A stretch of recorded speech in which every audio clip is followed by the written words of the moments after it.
ఇక్కడ ఒక కీలకమైనటువంటి అంశం మెడికల్కి సంబంధించినటువంటి సీట్లు.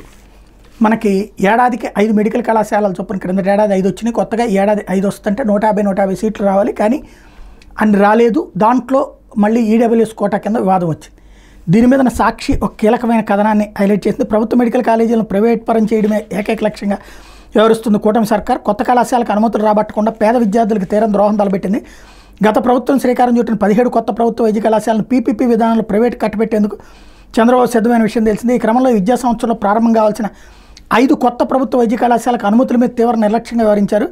విద్యా సంవత్సరం నుంచి మదనపల్లె, మార్కాపురం, పులివెందుల, ఆదోని, పాడేరు వైద్య కళాశాలలో ఒక్కో చోట 100 MBBS సీట్లతో తరగతులు ప్రారంభించాల్సి ఉంది. ఈ మేరకు గత ప్రభుత్వం 5 చోట్ల సెకండరీ కేర్ ఆసుపత్రిని బోధన ఆసుపత్రిగా అభివృద్ధి చేయడంతో పాటు నేషనల్ మెడికల్ కమిషన్ నిబంధనలకు అనుగుణంగా పోస్టులను గతంలోనే మంజూరు చేశారు. పోస్టుల భర్తీ దాదాపుగా పూర్తయిన సమయంలో ఎన్నికలు కూడా అమల్లోకి వచ్చింది.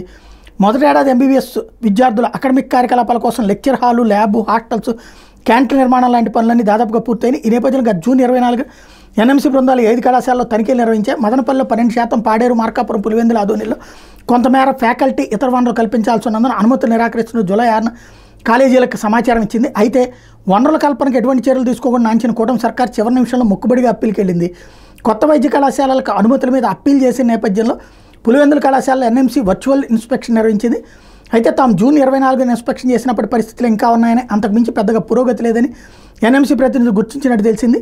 అయినప్పటికీ రాష్ట్ర ప్రభుత్వం అండర్టేకింగ్ ఇస్తే 50 MBBS సీట్లకు మంజూరు చేస్తామని గత వారం కళాశాలకు NMC సమాచారం ఇచ్చింది.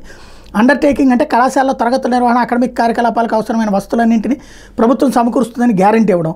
అయితే అండర్టేకింగ్ గడువు కూడా ఈ నెల 12వ తేదీతో ముగిసింది. దీని మీద వైద్య శాఖ సమాచారం ఇచ్చినా ప్రభుత్వం స్పందించలేదు. ఖచ్చితంగా నోటి దగ్గరకు వచ్చినటువంటి మెడికల్ సీట్లు అనేక మంది విద్యార్థులు కోల్పోయినట్టు, దీన్ని ఏ మేధావి మాట్లాడట్లేదు, ఎవరు ప్రశ్నించట్లేదు. ఇది నిజమో కాదో ప్రభుత్వం సమాధానం చెప్పాల్సి ఉంది.